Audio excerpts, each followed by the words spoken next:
Hi everyone, today we're going to have a look at inclined planes and pulleys, or more precisely objects on inclined planes and in pulley systems.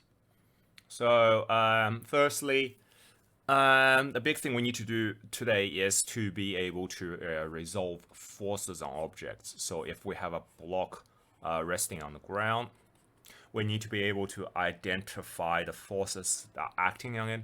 So obviously there's mg because it has mass and it's being accelerated towards the center of the Earth, and that is the weight. Now, this is if the box is stationary and it's not sinking into the ground, it means there's an equal and opposite reaction. So that is the normal force.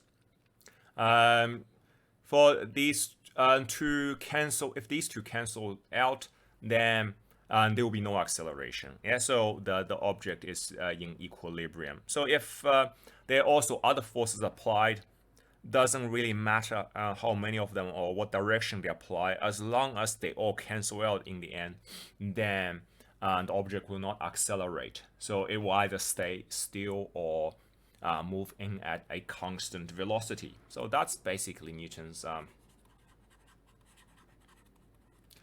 first law. Yeah. So we're also going to look at smooth versus resisted systems. So what happens if there's resistance and what happens if there isn't? Resistance here can either refer to air resistance or friction, but primarily we will be looking at friction today because generally that's what you see when things are sliding on things. All right, next one, a very quick recap on Newton's second law.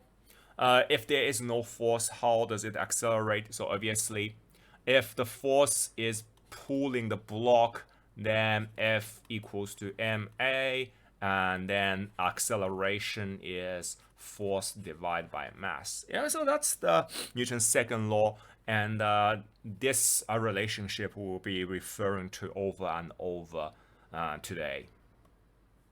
Firstly, let's have a look at smooth systems where there are no friction. So we don't worry about resistance. Object on the inclined plane will slide. So if something is resting on incline, as soon as you let go, it will just slide down the slope. Yeah. And of course, if you have a pulley, if you have a small load here and then a big load here, the pulley will just spin this way. Yeah. And of course, with no resistance, it's not that critical for today, but if you have a smooth surface, an object resting on it, so sorry, if it's flat, if you give a push, then it will just travel at a constant velocity forever. So Newton's first law. So these are the situations, primarily these two are we're going to look at today. Okay, so firstly, if we have a block sitting on a ramp, it's initially at rest or it's been held by something, and then we let go, and it will start sliding downwards, wouldn't it? So what are the forces? So before we go into the math, let's look at what kind of forces are acting on it. So obviously, there is a downward force, yeah? Downward force, mg, mass times acceleration, gravitation due to gravity.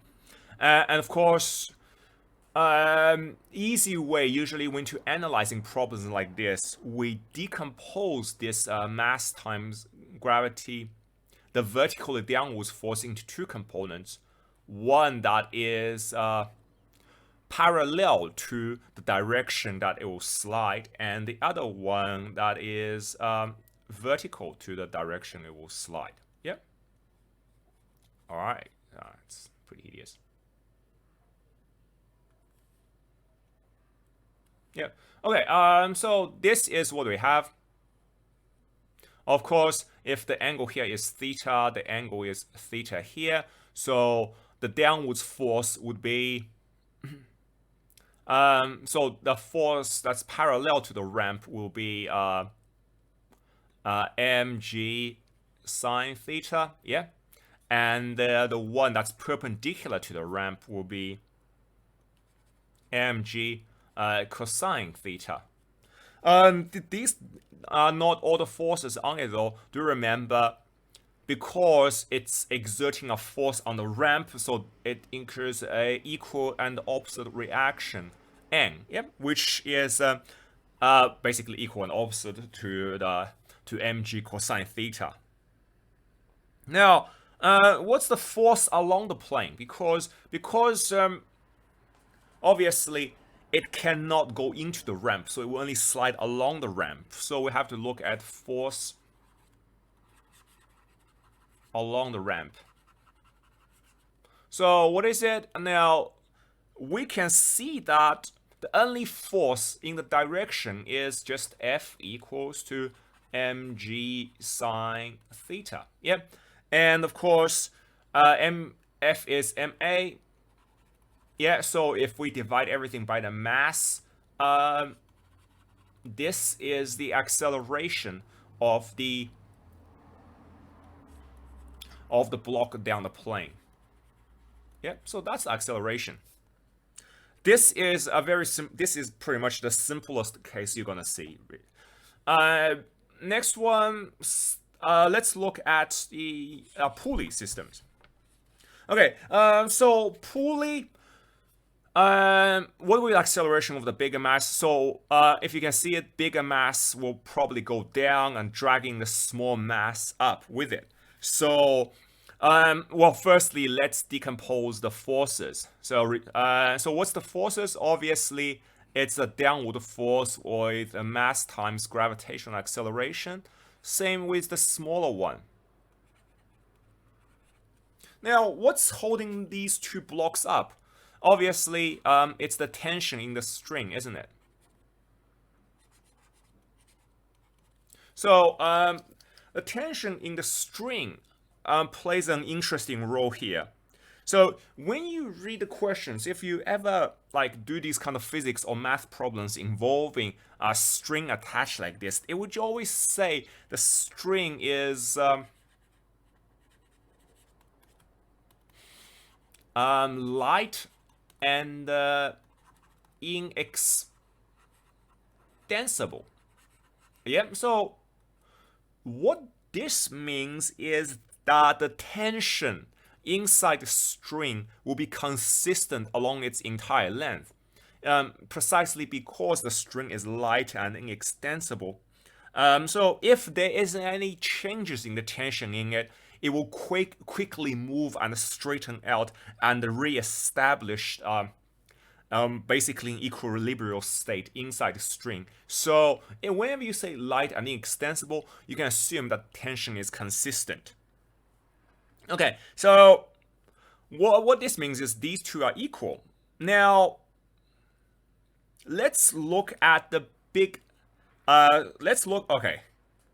I probably should have labeled this bigger one. Oh, well, it doesn't matter. Let's look at M1. So what are the forces on M1? Okay, now here's the interesting thing. Because you may tend to think that if you may be at first tempted to treat the up as the positive direction of motion. But in reality, if you really think about it, these two are not separate systems. M1 and M2 are actually moving in the same direction and they're accelerating in the same direction. So here it's A, and of course, because of the string pulling, acceleration is A. So if you look at all the forces, the tension here is going against the direction of motion, while the tension here is going with the direction of motion. Similarly, the mass here, M2, the force caused by the mass, the weight, is going with the direction of motion, while the mass, the second mass, is going against. So even though by just looking at it, it looks like these two masses are going in the same direction. They're both going downwards. But when you examine in terms of the pulley system as a whole, these two forces are actually acting in opposite directions. So this one is pulling this way, pulling forward, while this force is pulling backwards. So this is something you have to take into consideration when you're setting up your forces. So obviously M2 is bigger, so we already know that this pulley will just rotate clockwise. M2 will sink and M1 will rise. So I'm just going to use this force is negative because M1G is going to work against the the motion of the whole system. So the forces on M, so basically M1A1 has to equal to T minus M1G, yeah, because tension here is going with the flow while M1G is going against. But for M2, what we have is M2A2 equals to, so once again, M2G is going with is in the direction of the motion, while tension here is going against. Of course, a big thing is acceleration has to be the same because it's a linked system. So the string is inextensible. So these two have to move at the same rate, which means A1 has to equal to A2. Of course, we can rearrange them, and then we want to see the acceleration of the bigger mass. So we have a common term T and T here. What we can do, we can just set up equals to, so this means T equals to M1A, minus M1G. Yeah. Okay, so we can just substitute this T with this T, and we end up with, of course, acceleration is the same, so they shouldn't, I don't need to differentiate between A1 and A2. Equals to M2G minus M1, oh sorry, it should be plus here, M1A minus M1G, yeah?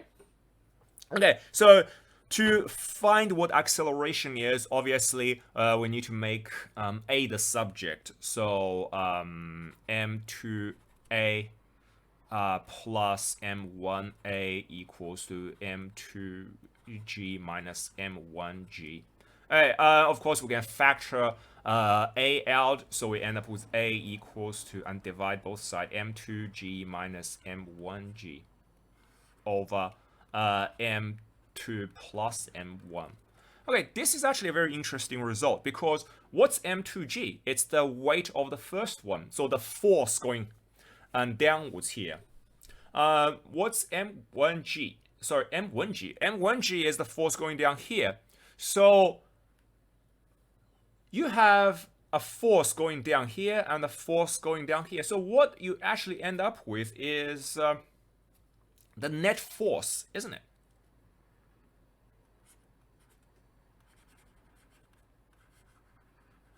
So it's the net force of the system. The force is going, well, downwards here.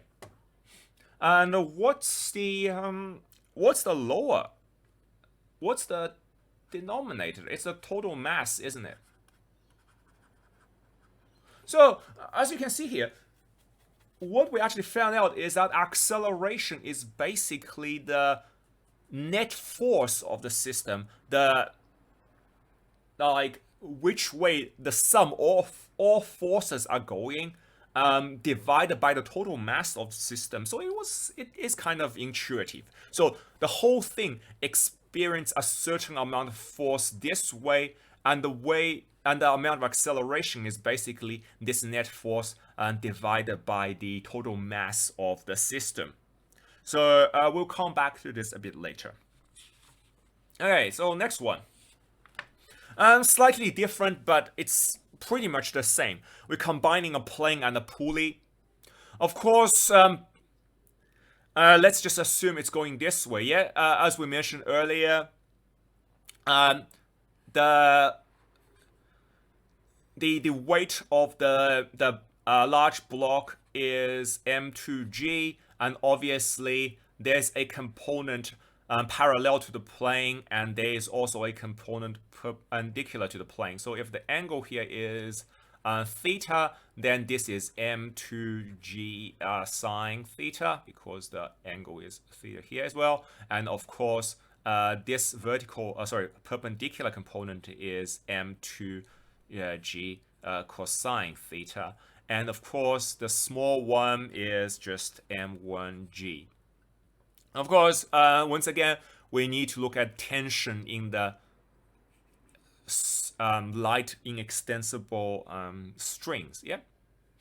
So here, as you maybe can see, that the perpendicular component doesn't really do anything because it goes into the ramp and get countered by the reaction from the normal reaction from the ramp. So what we have is the total force along the ramp for M2 is basically just m2g sine theta minus t, isn't it? So m2a equals, so that's the total force of the large block. Of course, the second one, the small one, so right now I'm just assuming that it's going to move along in the direction of the heavier mass. But if the angle here is shallow enough, as you may imagine, the angle is shallow and theta gets small, this whole value gets small at some stage, m1g will become bigger than m2g sine theta, and then it will slide downwards in this direction. But in that case, we'll just get a negative acceleration, and we will know that it's the opposite direction as to what we assumed originally. So it's not critical. m1a equals to, of course, it's t minus m1g, because t is in the direction of, assume the direction of motion, and m1g is opposed to it. And of course, we can rearrange things and just like t equals to m1a minus m1g. And exactly the same as before, we substitute in and find the expression for acceleration. So m2a equals to m2g sine theta. Sorry, it is plus here. So it's minus m1a minus m1g, and it's exactly the same. So we can just rearrange everything, and we end up with a equals to m2 g sine theta minus m1g over m2 plus m1. As you can see here, we still have exactly the same structure as last one. We have the net force. Of course, not all the force from the weight of the larger block it contributes. Only one component parallel to the ramp of the larger weight actually contributes to the acceleration here.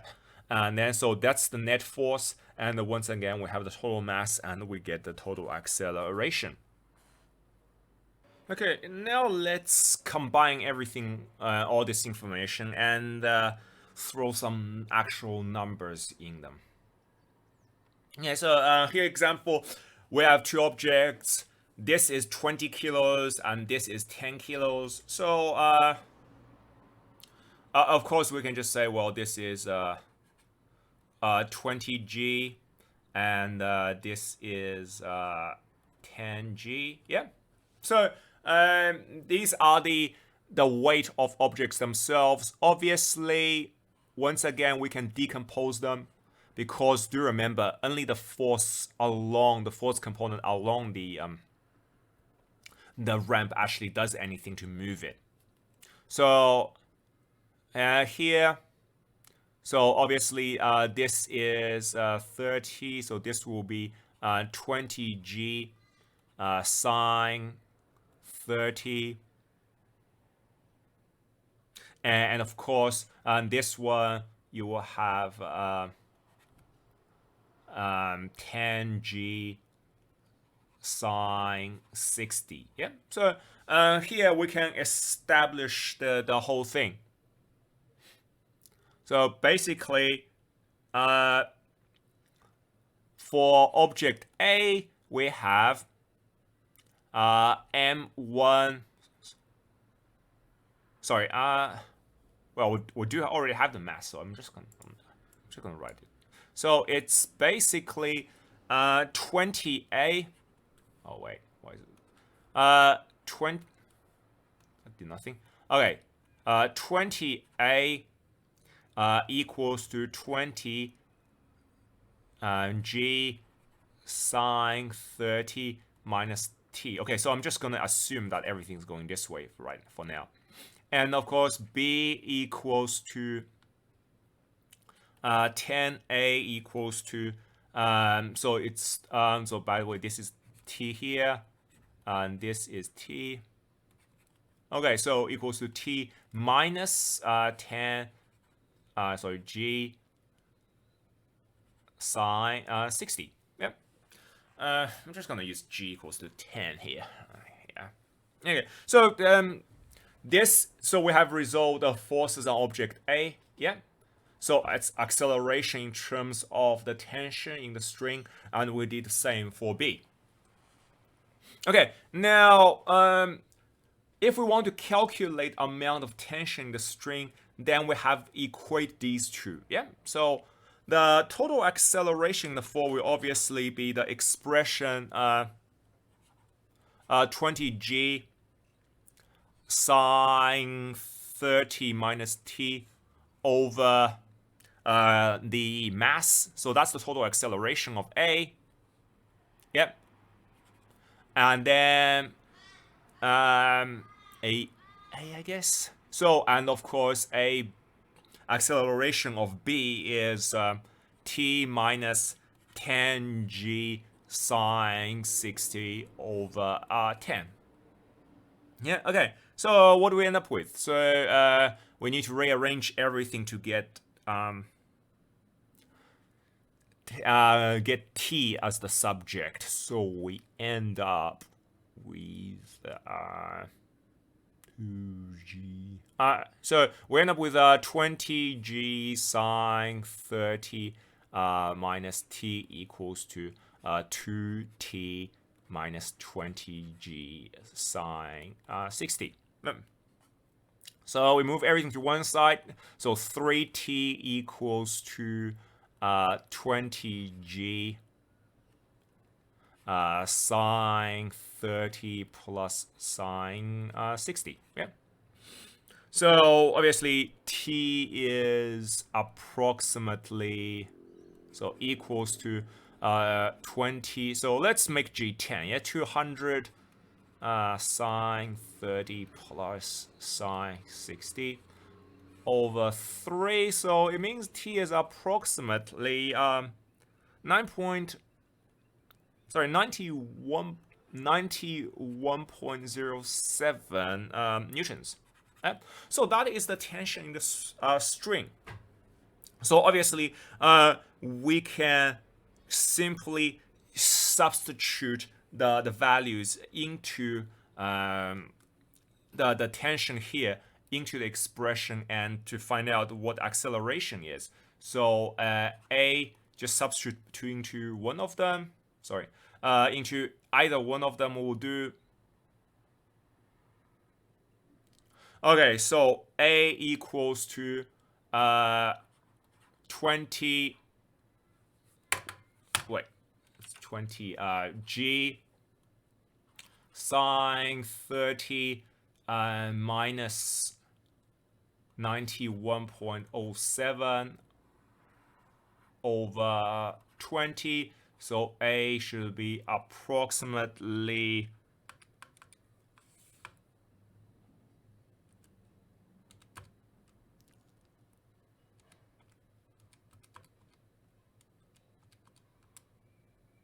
So it's approximately 0.45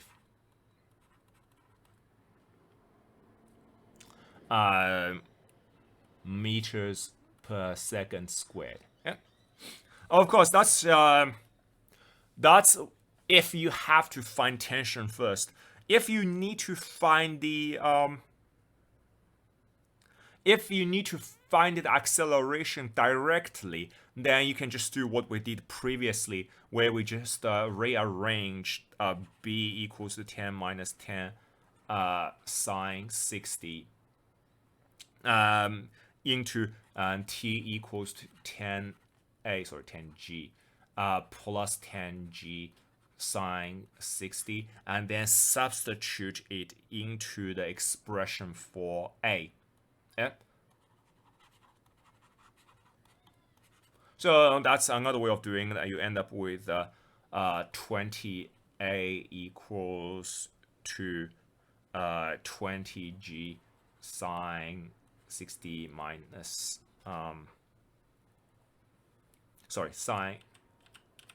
sine 30 minus 10a minus 10g sine 60. Yeah, you can do that as well, and you'll get the same answer. So if you have to get tension, you need to do this. But if you just want to get acceleration directly, you can just do this. Yeah, so that's the end of the smooth systems. Let's have a look at resisted systems now. For resisted systems, there are two big things. So obviously, resolution of forces, it's exactly the same. We don't have to worry too much about it. But we have to make a note of the difference between static and the dynamic frictions. So imagine if you have a block resting here. Yep. So you have its weight and then a normal reaction counteracting it. So when you start pulling it, so before the block starts moving, what you actually have is a static friction. Basically, it's the mass of the object pressing it onto the surface it's laying on. And then, as you may be aware, the heavier the object, the harder we press against the surface, which means a stronger force we need to get it moving. This force, the friction, is the static friction, which is mu times n. Yep. Why it's mu times n and not mu times mg, we will see that in a second. But for here, as you can see, mu is what we call a coefficient of friction. Basically, it's a number that depends on the nature of the surface. So just imagine if you have a fairly smooth surface, yeah, then a small force compared to the normal force a smaller pull compared to normal force will get this block moving. So to represent that, we have a smaller, we have a small mu. But if it's really a rough or sticky surface, if you need a huge amount of pull to get this block moving, then we'll have a large mu. Yeah. So for two blocks of the same force, it's the same mass, they probably have the same normal reaction, but the rougher one will have a larger mu because a larger force, backwards force, will have to be overcome to get the thing moving. So that's static friction. For dynamic friction, it's slightly different. So dynamic friction is treated usually as the proportional to the velocity.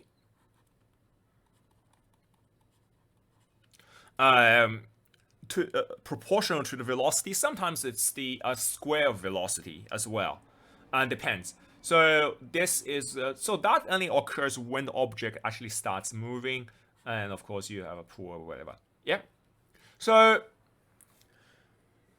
you actually have a two distinct systems. So before the object starts moving, F equals to mu n is the primary resistance. But once it starts moving, dynamic friction comes into play.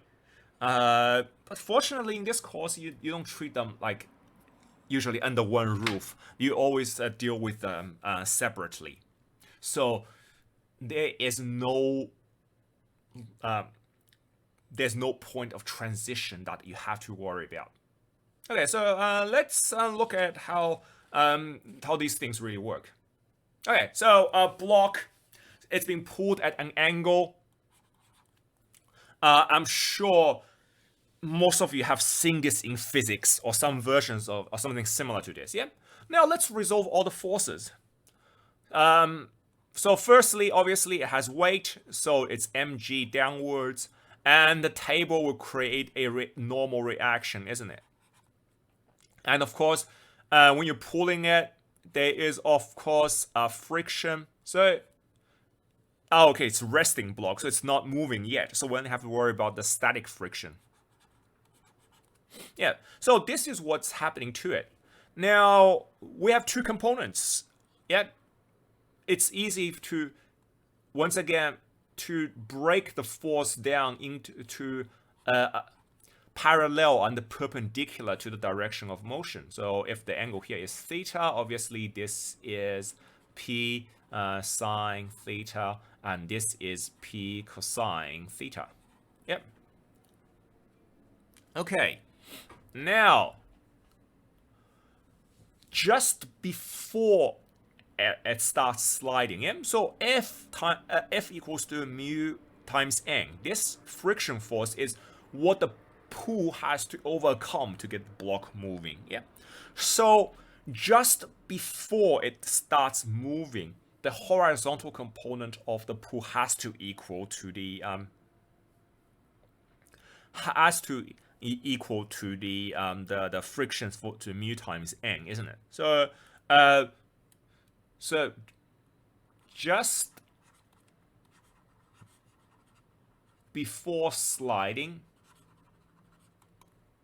we can say p sine theta has to equal to mu n. Okay, so what is mu n then?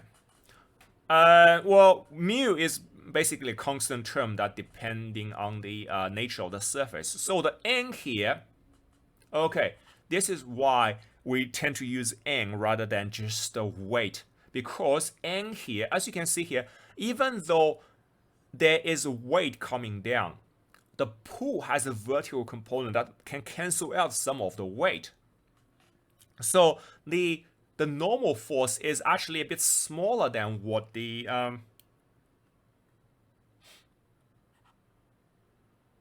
is actually a bit smaller than what the weight would be, because there is a force going up.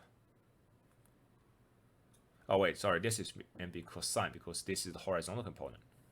So so p cosine theta. Apologies. So n equals to mg minus p sine theta. Yeah. Okay. So this is the expression we have, and what we can do is we can substitute this expression of n into here, because ultimately we want to find the what's the p, the value of p will get this block moving. So we just have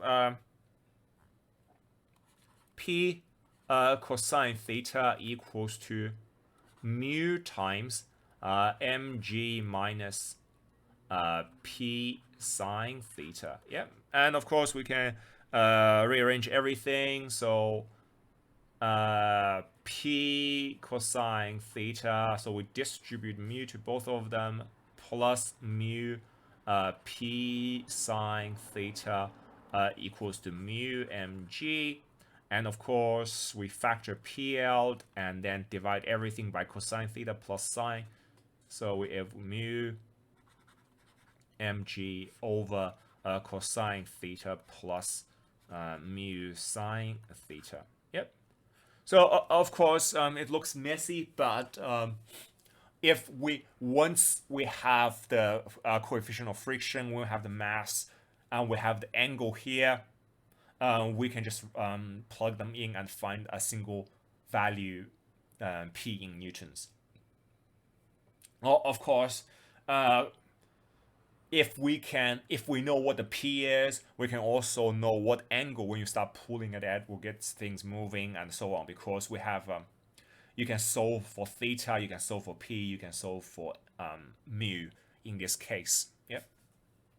Now let's have a look at what happens when the block is sitting on a ramp. Yeah, so very similar to the previous one, but obviously, as we did before, the weight is no longer perpendicular to the surface. So we end up with here mg. Of course, there is a parallel component and a vertical component, sorry, perpendicular component. Let's call this theta, So this is mg sine theta, and this is mg cosine theta. Yep. So mg sine theta is the thing that moves it. Of course, there is a normal reaction that cancels out the perpendicular component, and the angle of inclination of the work. So let's say this thing is not moving right now, and it's experiencing a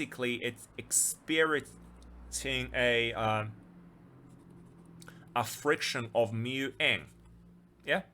So in the static case, we want to know how far this plane has to tilt up. Yeah, because as you can imagine, as the angle gets bigger, sine theta would get bigger, so this whole value would get bigger. Eventually, this value may become bigger than mu n, and then the whole thing will start sliding. Yeah, so just before it starts sliding, we will know that mg sine theta has to equal to mu n. Yeah, and of course n here once again is only the perpendicular component, so mg cosine theta, and we can substitute this n in here, and we end up with mg sine theta equals to mu mg cosine theta, isn't it? And of course, we can end up with sine theta over cosine theta equals to mu mg divided by mg cross divide. I don't know. Okay. So what do we end up with? Tan theta equals to mu, and of course theta equals to tan inverse of mu. And yeah, and in physics, very you've probably seen this something similar to this already in physics, and theta value here is the critical angle. Yeah.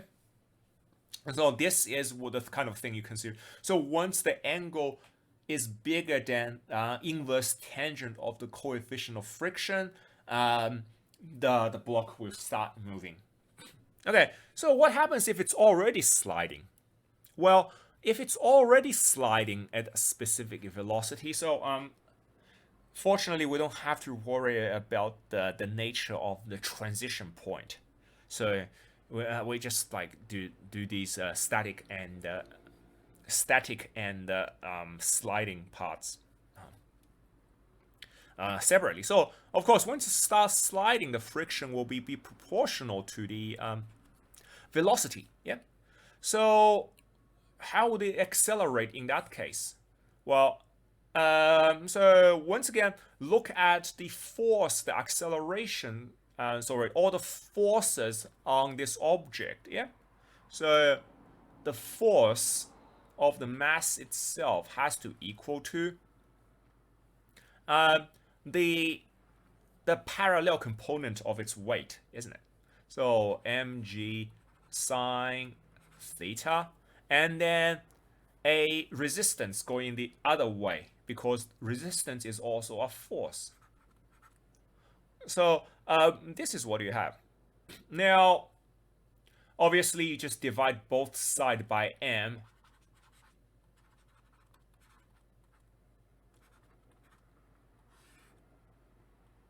And this is the total acceleration.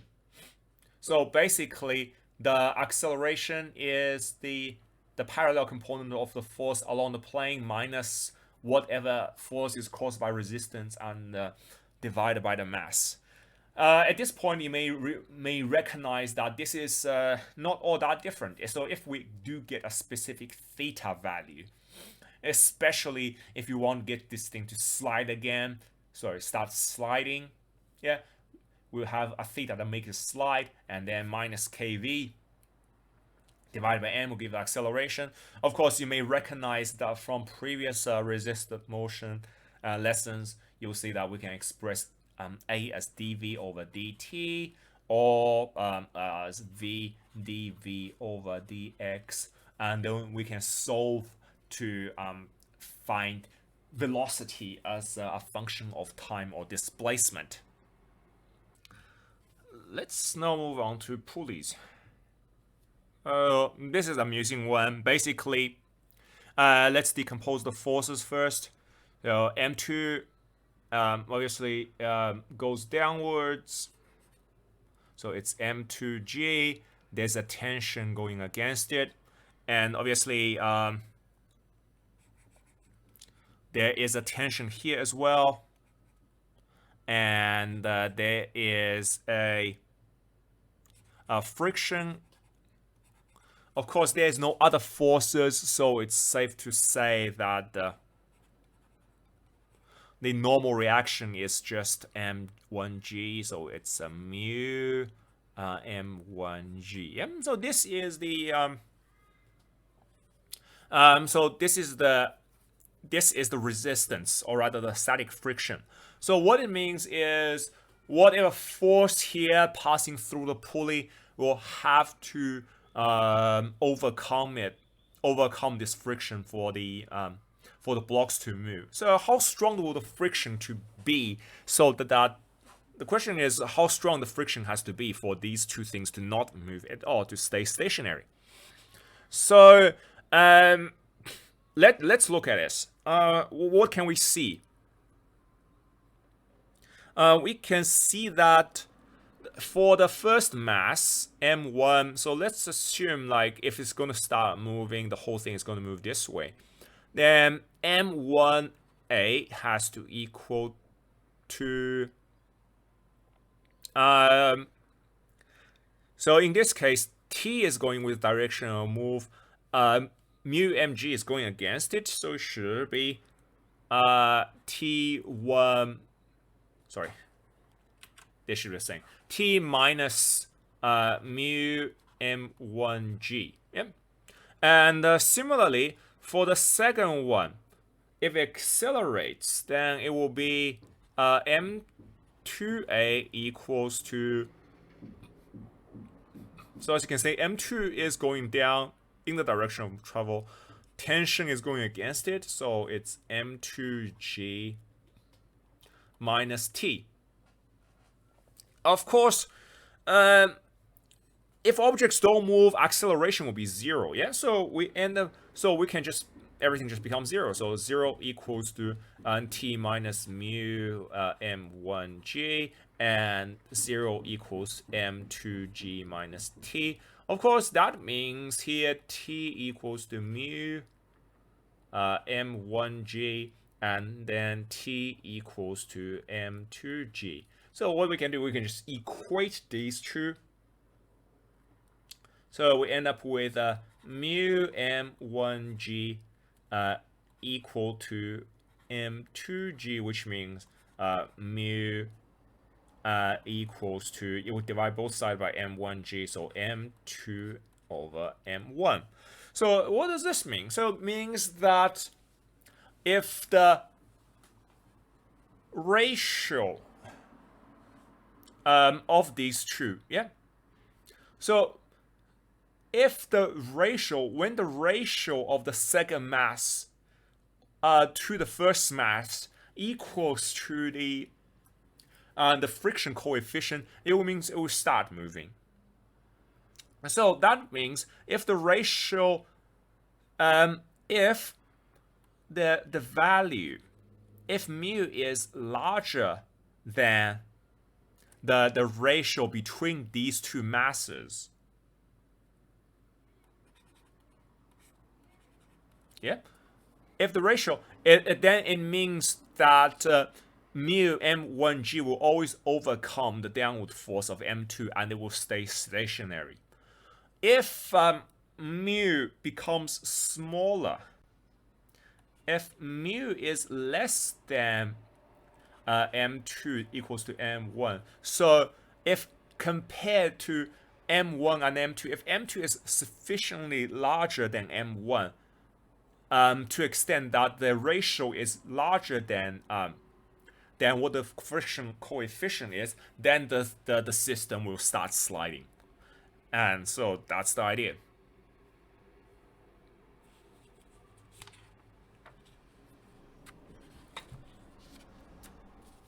Okay, now let's have a look at moving pulleys with resistance. Yeah. So the thing with pulleys is static friction doesn't work because we generally assume frictionless pulleys. So as long as there's a mass difference on both either side, it will move. There is no friction to hold anything in. However, when it does move, we do assume that there are forces, whether it's air resistance, if it's really fast-moving pulley, or any kind of resistance from friction or whatever. So if there are resistance, now let's resolve the forces to see how resistance plays. So obviously, M2 goes downwards. M2G. And there's a tension going upwards. So resistance, in here, resistance will always go against the direction of motion here, isn't it? So if it's proportional to the velocity, it goes up like this, yeah? Here, similarly, you have also a tension. You have M1G. But in this case, KV, once again, is opposing the direction of motion. So you have here. Yep. Now, let's tally up all the forces. So for the M2, so M2A equals to, so let's assume that the pulley will go, well, it has to because it's a larger mass. It will go this way. So M2A equals to M2G minus T, because T is going against it, and then minus KV. Yeah. Similarly, M1A equals to T minus KV minus M1G. Yeah, so what we can do is we can just rearrange this. So T equals to M1A plus KV plus M1G. And then we substitute in, so M2A equals to M2G minus M1A minus KV minus M1G. Yeah, so that's what we can do. And then we can rearrange everything and find what the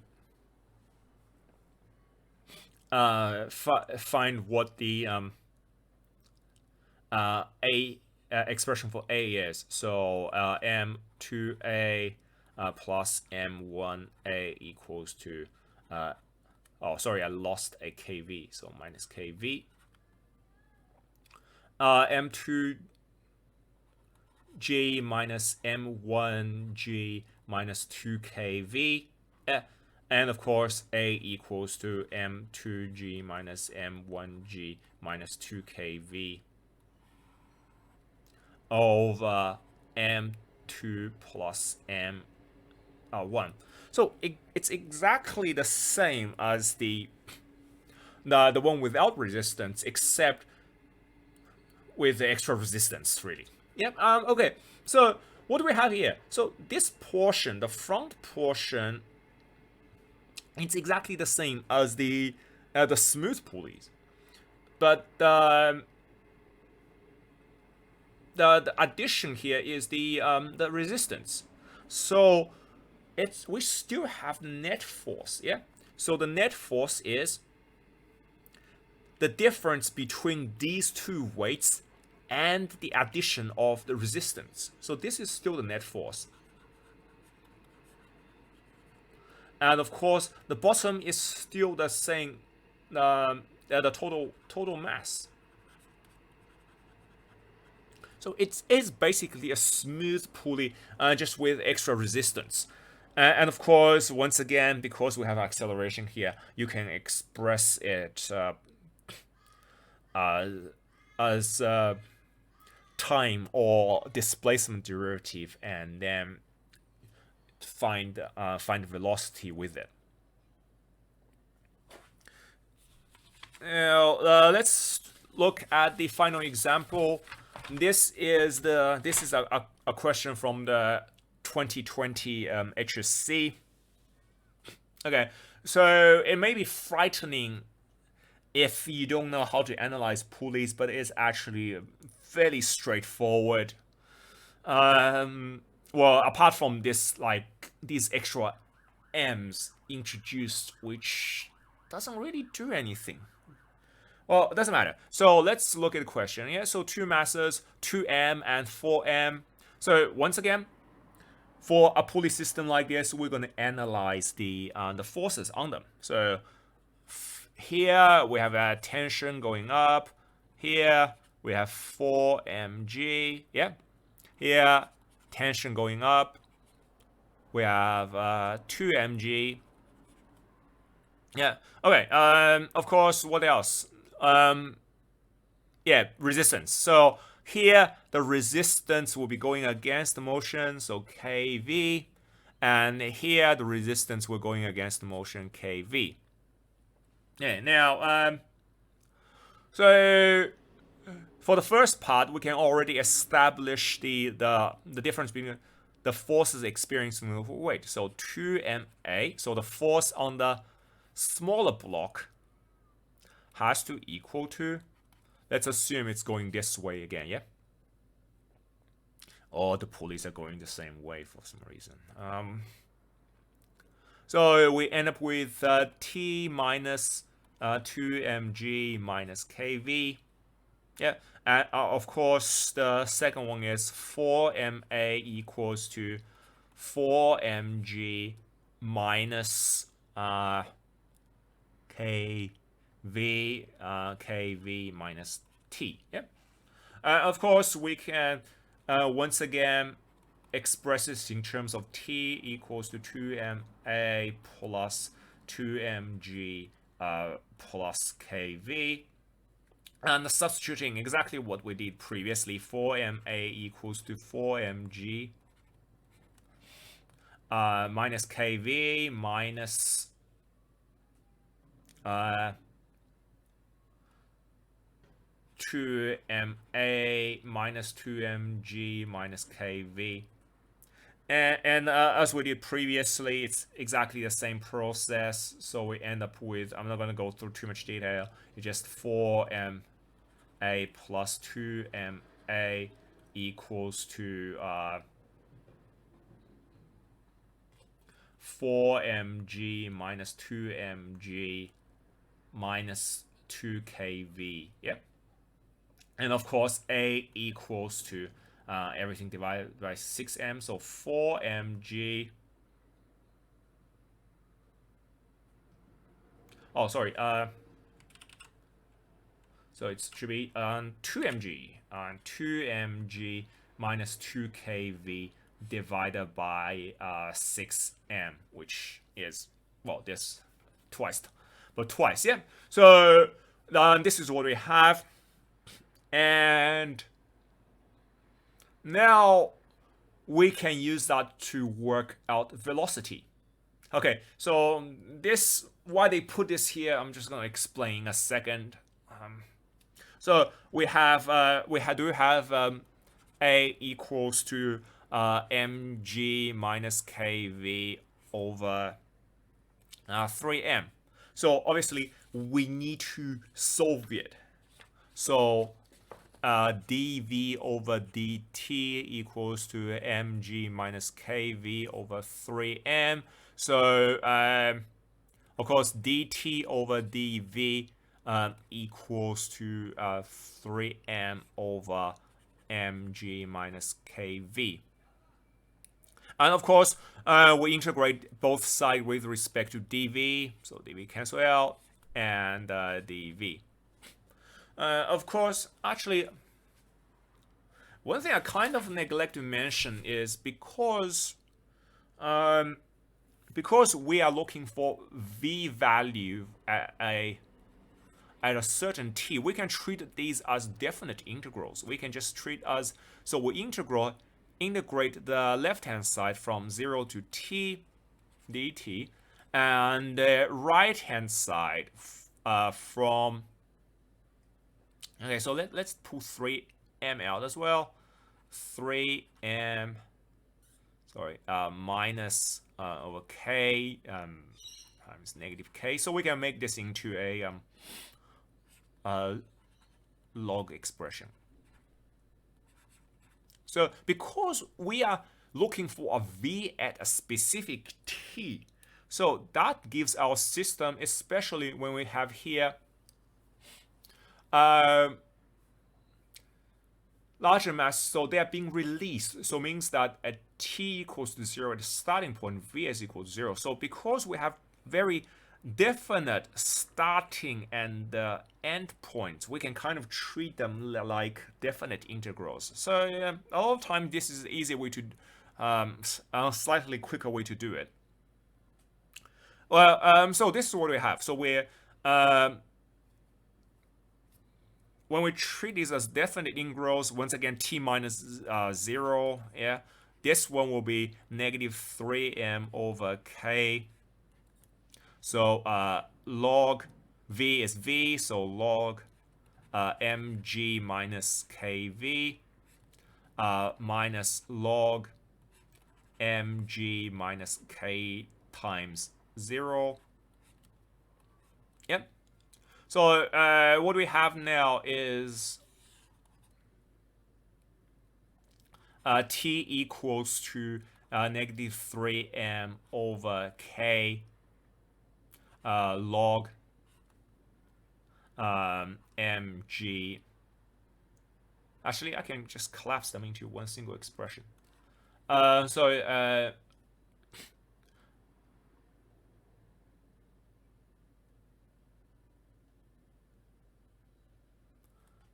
mg, so mg minus kv over mg, and of course we can flip things around. We can take the negative out of there and get 3m over k equals to times log mg over mg minus kv. Yeah. So this is expression for t.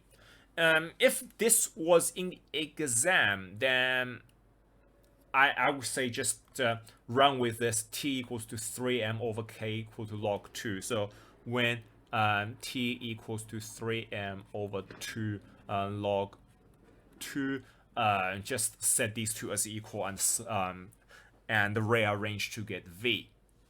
But because that's the quickest way to do it. But we're not in exam, so I'm actually going to try to rearrange everything here to get expression for velocity in terms of time.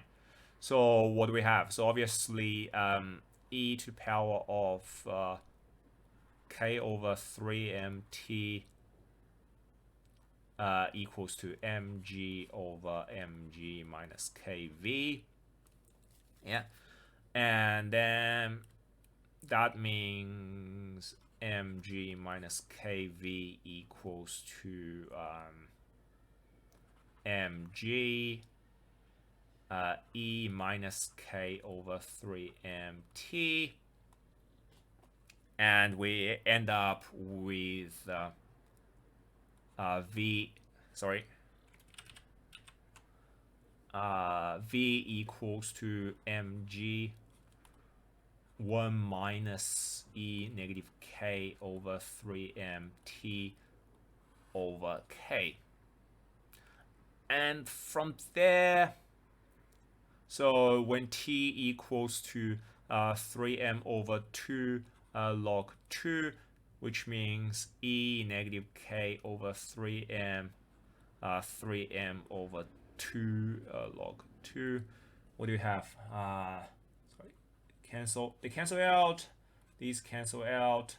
But we do have a negative e to the power of